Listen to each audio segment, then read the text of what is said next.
코로나19 사태가 장기화되면서 각종 경제 지표가 악화하고 있습니다. 정부는 포스트 코로나를 준비하며 전 국민 고용보험 시대에 대한 구상을 내놨고 21대 국회가 개원하면 3차 추경도 속도를 낼 것으로 보입니다. 네, 오늘은 21대 당선인 가운데 경제통 두 분 모시고 이야기 나눠보겠습니다. 김병욱 더불어민주당 의원, 추경호 미래통합당 의원 나오셨습니다. 어서 오십시오. 네, 반갑습니다. 안녕하세요. 자, 두 분 모두 21대 국회에 재입성하셨습니다. 축하드립니다. 먼저 간략하게 소회 한 말씀씩 말씀해 주시죠. 제가 먼저 할까요? 예. 네, 먼저 저를 선택해 주신 우리 분당을 주민 여러분께 정말로 감사하다는 말씀을 드립니다. 최근 10년 동안에 저희 분당 지역에 재선 국회의원이 없었습니다. 더구나 분당 신도시 생긴 이래로 민주당 출신 재선 국회의원은 제가 처음입니다. 그만큼 제가 어깨가 무겁고 주민 여러분께서 저에게 무엇을 원하는지 늘 생각하면서 일하도록 하겠고요. 특히 이번 국회는 다 아시다시피 코로나19를 어떻게 잘 극복할 것인가가 핵심인 국회입니다. 정말 국회가 국회다운 모습을 보여드리기 위해서 열심히 일하겠습니다. 감사합니다. 네, 추 의원님도 한 말씀 해주시죠. 예, 한 번 더 일할 기회를 주신 제 지역구 대구 달성군 유권자 여러분께 감사 말씀을 드립니다. 지금 정부 여당을 강하게 견제를 하고 또 잘못된 것을 바로 잡아라. 그런데 또 비판에만 머물지 말고 대안을 제시하면서 진정으로 국가와 국민을 위한 일에 힘써달라 이렇게 말씀들 많이 하십니다. 이제 재선 의원인 만큼 성과도 두 배로 그리고 일도 두 배로 더 열심히 하는 그런 국회의원 되도록 하겠습니다. 네. 본격적으로 현안 관련된 질문 드리도록 하겠습니다. 양당 모두 새 원내 지도부가 얼마 전에 구성이 됐습니다. 네, 네. 20대 국회 이제 얼마 안 남았는데 20대 국회 임기 내에 원포인트 본회의 가능할 것 같습니까? 어떻습니까? 반드시 해야 되지 않을까요? 저는 위기 앞에 여야가 없다고 생각합니다. 네. 지금은 코로나19라는 정말 미중류의 우리가 위기를 맞고 있는데 네. 이 위기를 극복하기 위해서 우리가 국회가 국민에게 아까 제가 말씀드렸는데 국회다운 모습을 보여드리는 것이 저희가 헌법 정신을 제대로 이해하고 우리가 해야 될 일이 아닌가 생각을 하고 있습니다. 네. 예. 코로나19가 어쩌면 한국 정치에 협치를 할 수 있는 모멘텀을 제공해 주지 않을까 그런 기대도 하고 있거든요. 네. 그래서 우리 국회가 20대, 21대 구분하지 말고 빨리 머리를 맞대어서 원구성 협상을 마무리 짓고 원구성 협상 전에도 20대 국회의원들이 모여서 3차 추경을 비롯한 다양한 일을 해야 된다고 생각하고 있습니다. 예. 네, 지금 자막으로 나가고 있는데 여야가 다음 주에 20대 국회 마지막 본회의가 잠정 합의가 된 것 같습니다. 이 본회의에서 꼭 처리돼야 할 게 뭐가 있을까요, 의원님? 예, 우선 지금 경제가 굉장히 어렵습니다. 네. 그래서 지금 코로나 위기 극복을 위한 경제 관련 법안 그리고 얼마 전에 문제가 되고 현재 수사가 한참 진행되고 있습니다만은 N번방 관련해서 아직 아동 청소년 성보호법 개정안이 최종 본회의 통과를 못했습니다. 네. 지금 관련 상임위에서 통과를 했습니다만은 이런 N번방 방지법 관련 법안 그리고 무엇보다도 지금 기업 현장, 경제 현장이 굉장히 어렵습니다. 그래서 우리 재정을 통해서 경제를 떠받치는 이런 노력은 또 별도로 하더라도 기업 현장에서 이 위기 극복을 할 수 있도록 여건을 만드는 것이 굉장히 중요하다 이렇게 생각을 합니다. 그래서 지금 이 탄력적 근로시간제의 단위기간 확대 그리고 선택적 근로시간의 정산기간 확대 등 근로기준법 현안이 지금 2년여 국회에 지금 발목이 잡혀 있습니다. 네. 이런 법안들 빨리 통과시켜주고 또 조만간에 내년도 최저임금 인상을 위한 최저임금 심의위원회가 본격적으로 가동이 될 겁니다. 아시다시피 문재인 정권 들어와서 최저임금이 너무 과다하게 오르는 바람에 곳곳에 많은 어려움을 지금 주고 있다. 그래서 최저임금을 이제 업종별, 지역별, 규모별로 차등화할 수 있는 그런 근거 조항을 만드는 최저임금 법안 이런 것들이 빨리 통과되고 그리고 무엇보다도 이제 양질의 일자리를 많이 창출하기 위해서 네. 서비스 발전법이 지금 거의 국회에서 10년 동안 현재 집권당, 여당과 시민단체의 반발로 꼼짝을 못하고 있습니다. 이런 법안들이 빨리 통과됨으로써 서비스 발전의 계기를 만들고 또 일자리 창출에 전기가 마련됐으면 좋겠다. 이것이 곧 위기를 극복하는 지름길이 있다 이렇게 네. 생각합니다. 예. 뭐 최저임금법이나 이런 거 관련된 말씀하셨는데 여당 입장에서는 좀 그 시각 차이가 좀 있을 것 같기도 한데 어떻습니까? 예, 최저임금 관련돼서는 문재인 대통령께서도 임기 내 10,000원 정도는 네. 힘들다라고 말씀을 하신 부분이 있고요. 그리고 그거는 정부 소관이 아니라 네. 최저임금 심의위원회에서 자율적으로 결정할 거로 예상되는데 아무래도 경제가 어렵고 또 최저임금을 정부가 보조를 하지만 어찌됐든 지급하는 경제 주체는 기업이다 보니까 네. 기업의 의견을 잘 들을 필요가 있다고 생각합니다. 네. 그래서 이 코로나19를 대응하기 위해서 기업이 부담할 부분은 기업에 부담을 하되 네. 기업이 부담이 어려운 부분은 적극적으로 정부가 재정을 통해서 이렇게 커버해 나가는 그런 모습을 통해서 고용의 안정도 함께 꾀할 필요가 있다고 생각하고요. 예. 네. 무엇보다도 20대 국회가 끝나기 전에 지금 우리 국회에 많은 민생 법안이 쌓여 있습니다. 네. 아마 거의 10,000개 정도 된다고 생각하는데요. 여야가 이견이 없는 법안들은 빨리 머리를 맞대고 노력해서 정말로 우리 법안 통과율이 30 몇 %다 이런 얘기 안 듣고 네. 20대 국회가 잘 마무리되기를 바라고요. 방금 우리 추경호 의원님께서 말씀하신 좋은 법안들 다 함께 노력해서 통과시키고 여야가 이견이 있는 부분들은 최대한 노력을 하되 이견이 좁혀지지 않으면 21대 국회에 들어서서 바로 처리하는 그런 현명한 지혜를 발휘하는 새로운 21대 국회가 되었으면 좋겠다는 생각입니다. 네, 기대를 해보겠습니다. 현안을 하나씩 좀 세부적으로 짚어보겠습니다. 두 분은 경제 통이시니까 경제 네. 관련 얘기를 먼저 좀 해보죠. 그 문재인 대통령이 전 국민 고용보험 기초를 놓겠다라고 언급을 했습니다. 지금 시기에 이걸 발표한 이유 그리고 필요성에 대해서는 어떻게 보시는지요? 뭐 다 아시다시피 지금 실업률이 올라갈 수밖에 없는 상황이고요. 네. 미국도 아까 통계를 보니까 상당한 숫자의 실업률이 올라가고 있고 앞으로 이것이 1, 4분기, 2, 4분기보다 3, 4분기, 4, 4분기 때 더 심각해지지 않을까라는 예측도 있습니다. 네. 이러는 속에서 우리가 정부가 어떤 역할을 해야 될 것인가라는 부분이 참 중요한데요. 물론 이 코로나19를 대응하기 위해서 새로운 경제 패러다임을 구축하고 그 경제 패러다임에 맞게끔 각 경제 주체가 열심히 기업 경영 활동할 수 있게끔 서포트하는 것도 상당히 중요하죠. 네. 그와 아울러서 시장의 실패라고 하지 않습니까? 자본주의에서 이 보이지 않는 손해에서 시장이 잘 작동되어야 되는데 때로는 작동 안 될 때가 있습니다. 그렇게 작동이 안 될 때 정부가 나서서 마중물 역할을 저는 과감하게 해야 된다고 보는데 그 중에 하나가 바로 고용 부분이라고 생각하거든요. 네. 단기적으로 이 시장에 쇼크가 왔을 때 고용이 힘든 그런 우리나라 국민들을 위해서 정부가 어떻게 대응할 것인가 그런 깊이 있는 고민 속에서 아마 전국민 고용보험제가 논의가 되리라고 보고요. 네. 도입한다고 말씀 안 하셨고 단초를 놓겠다 이렇게 말씀하신 예. 거, 기초를 놓겠다 이렇게 말씀하신 그렇죠. 거는 그만큼 이것이 재정이 많이 소요가 되고 이것을 도입함에 있어서 고민해야 될 부분이 많다라는 그런 말씀이시거든요. 네. 하지만은 우리가 다 함께 잘 사는 대한민국을 만들어 나가는 데 있어서 노동의 가치가 제대로 실현되지 않고서는 공정 경제와 혁신 성장을 할 수가 없습니다.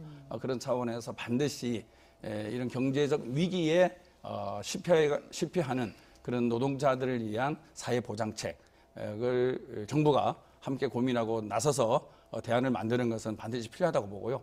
이것이 경제 성장의 발전을 저해한다고 생각하지 않습니다.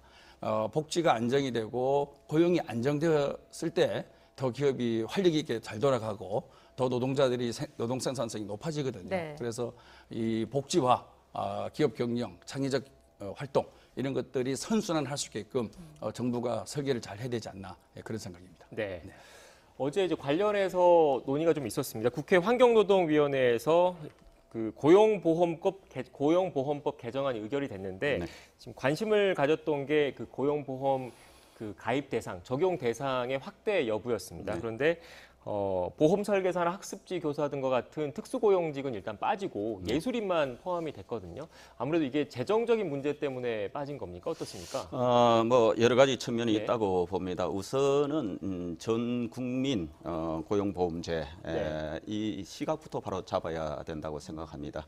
우리가 전 국민 건강보험, 의료보험 이거는 적용이 될 수 있지만은 네. 전 국민의 고용을 보장한다는 것은 말 자체 용어 선택부터 잘못돼 있다. 세계 어느 나라도 전 국민의 고용 안정, 고용보험을 보장하는 나라는 없다. 네. 왜냐 그러면 이 전 근로자의 고용보험이라는 말은 가능하겠지만은 전 국민의 예를 들어 취업 의사가 없는 주부, 학생, 이런 사람들 그리고 초고령자에 대해서 우리가 고용보험을 가입한다는 것은 맞지 않다 이렇게 생각을 합니다. 그래서 우선 이 용어가 굉장히 정치적이다 이 말씀을 드리고 우선은 고용보험이 가입자가 지금은 전체 우리 경제활동 인구 전체 취업자 중에 한 절반 정도만 지금 가입을 하고 있다. 그래서 네. 우선은 지금 이렇게 경제가 어려울 때 실업이 많이 생깁니다. 그래서 그분들의 고용 안정을 기해주고 그다음에 그분들이 빨리 직장을 새로이 찾을 수 있도록 보완책을 마련한다. 이런 취지에서 출발한 것이 바로 고용보험 제도고 이 부분에 관해서 그러면 이거를 어떻게 우리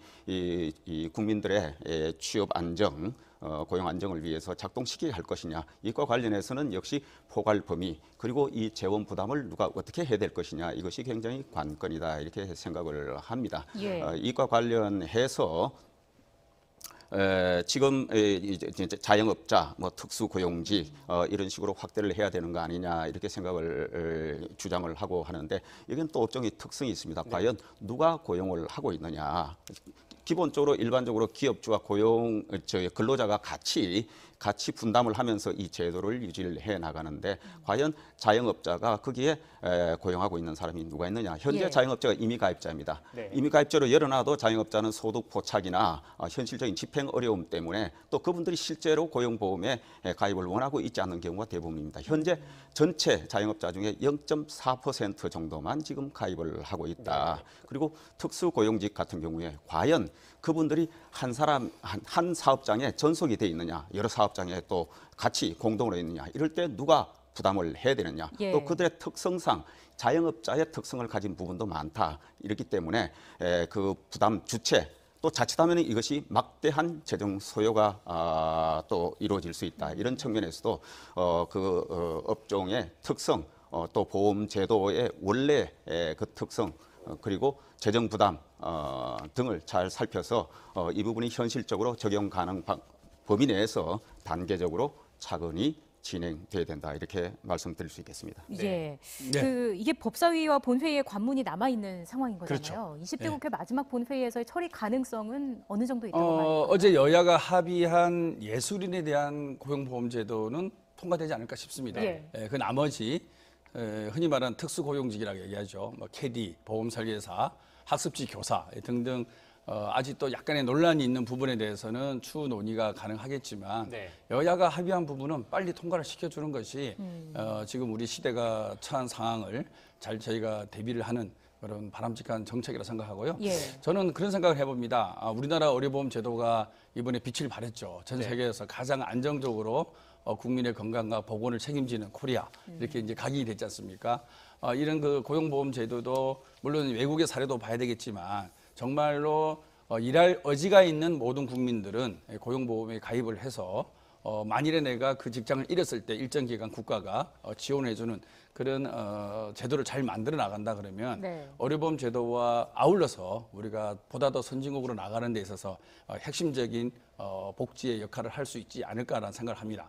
물론 저희가 이제 국가의 재정 건전성이라든지 기업가의 지불 능력이라든지 국민의 컨센서스라든지 모든 것을 함께 고민해서 추진해야 되겠지만 기본적인 방향을 우리 국민 모두가 최소한의 생활비를 지급받을 수 있는 그런 복지국가를 만들어 가자라는 큰 틀에서 첫 출발을 해 주신다 그러면 문재인 대통령께서 말씀하신 기초를 놓겠다 예. 그런 의미와 상통하지 않을까 그런 생각입니다. 네. 지금 두 분의 말씀 들어보니까 전국민 고용보험과 관련해서 고용 안정 그리고 재정 건전성 둘 다 놓을 수 없는 그런 과제들이라서 이견이 좀 있는 것 같습니다. 21대 국회에서 추가적인 심도 있는 논의가 좀 필요해 보입니다. 네. 주제를 좀 바꿔서 3차 추경 얘기 한번 해보도록 하겠습니다. 예, 예. 3차 추경 지금 그 코로나19 관련해서 경제 상황이 안 좋기 때문에 3차 추경 추진해야 된다라는 게 이제 정부의 입장인데 야당에서는 어떻게 보고 계십니까? 기본적으로 네. 위기 극복과 관련해서 3차 추경 필요하다면 저희들도 적극 적극 검토할 예정입니다. 다만 이과 관련해서는 우선 전제가 서야 됩니다. 1차, 2차 추경 때 아시다시피 뭐 저희들이 총선 기간이기도 했습니다만은 그때 부분적으로 이렇게 이런 소요가 있다고 해서 국회에 급하게 심의를 해서 통과를 시켰습니다. 네. 이제 지금 3차 추경을 정부가 준비한다면은 이제 호떡집에 불난 것처럼 이렇게 자꾸 그때그때 국회 추경을 제출할 것이 아니라 자, 지금 현재의 위기와 관련돼서 경제 상황이 어떻게 되고 있느냐, 그리고 앞으로 전망이 어떻게 될 것이냐, 그리고 어디에 얼마나, 그리고 그 재원을 투입했을 때 실효성은 있느냐, 그리고 재정을 투입하지 않고 위기 극복을 할 방법은 없느냐, 그리고 이렇게 할 경우에 그 재원 조달은 어디서 가능하냐, 이것이 세금이냐, 국가 빚을 내느냐, 그리고 이것이 지속 가능하냐, 이런 것들에 관한 종합적인 그림을 갖고 국회에 3차 추경이든 뭐든 이렇게 요청을 해야 된다. 지금은 급하다는 이유로, 위기 극복을 해야 된다는 이유로 그냥 국회에 빨리 처리해달라 이렇게 하니까 저희들이 이 선거 기간 중에 그리고 정신없이 이렇게 의사결정을 한 부분이 있습니다. 결국은 이것이 국가 미래와 관련된 부분이고, 위기 극복과 동시에 앞으로 우리 재정을 어떻게 꾸려가야 되느냐, 이것이 과연 실효성이 있느냐, 혈세가 제대로 알뜰하게 쓰이고 있느냐, 그리고 자칫 이것이 과도한 빚을 남겨서 우리의 젊은이들한테, 우리의 후세들한테 과도한 빚 부담을 주는 부분이 없느냐, 그리고 이러한 추경이 과연 최선의 방법이냐, 이런 것들을 종합적으로 논의를 해야 된다. 그래서 그런 그림을 제시하고 정부가 국회에 소상히 설명할 때 저희들이 진지한 논의 또 대안 제시가 필요하다 이렇게 생각을 합니다. 지금 나오고 있는 재정 건전성 우려에 대해서 민주당의 생각이 궁금한데요. 재정 건전성 중요하죠. 중요한데 뭐 아시다시피 우리나라의 재정 건전성이 OECD 국가에서 제일 좋습니다. 네. 아직도 40대 초반에 머물러 있고요.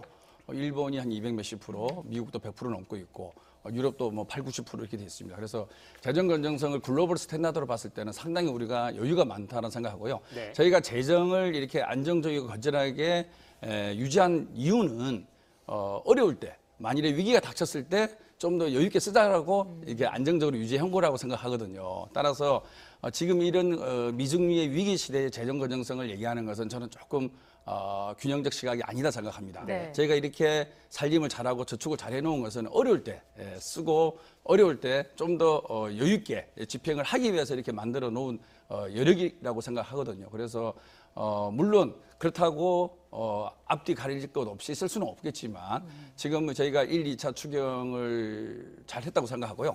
3차 추경은 좀 더 본질적인 아마 산업진흥 관련돼서 우리나라가 포스트 코로나 이후에 비대면 경제를 활성화시킬 수밖에 없는 여러 가지 상황이 있지 않습니까? 그러기 위해서는 인프라를 구축해야 되고 여러 가지 데이터 산업이라든지 5G라는 네트워크를 고도화도 시켜야 되고 AI라든지 여러 가지 산업을 지령을 해야 되지 않습니까? 그런 산업 지령에 관련해서 본질적으로 투자를 해야 되기 때문에 상당히 규모도 있을 거라고 생각합니다. 미국이 한 7천조 정도의 경기 부양책을 발표를 했거든요.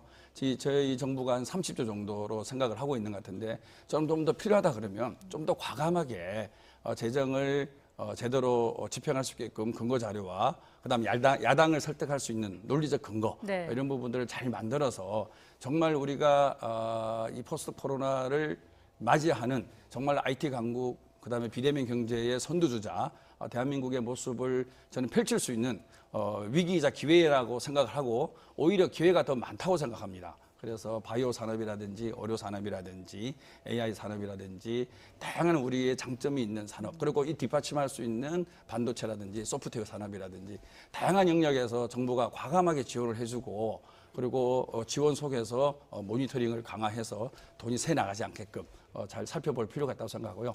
이와 아울러서 정부 재정 지출도 한번 점검해서 불필요한 재정 지출이 있으면 줄여야 되겠죠. 예. 그리고 세입을 늘릴 수 있는 또 방법이 없을까?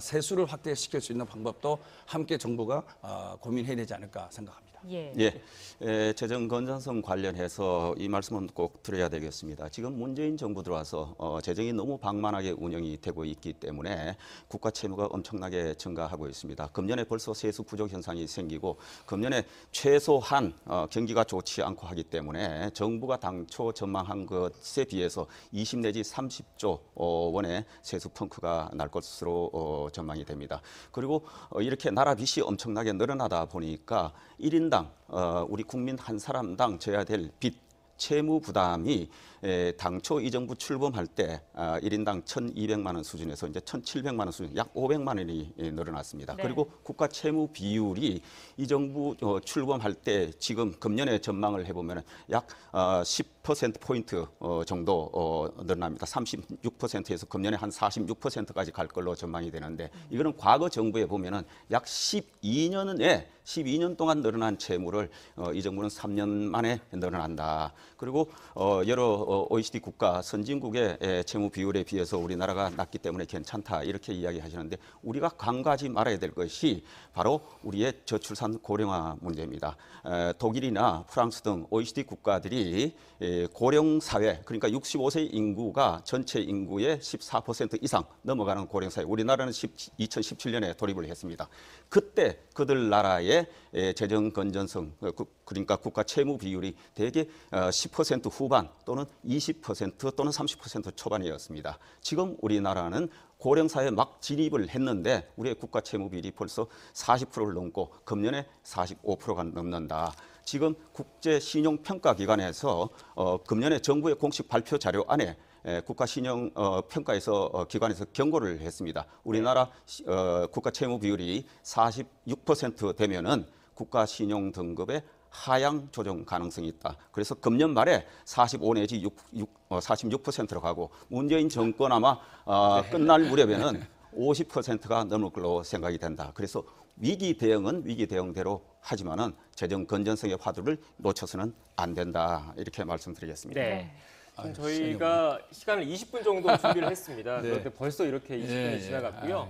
지금 김 의원님 먼저 발언을 시작을 하셨고 추 의원님이 마무리를 하셔서 공평하게 여야 이렇게 했으니까요. 이해를 부탁드리겠습니다. 끝나는 겁니까? 네, 시간이 다 돼서. 네.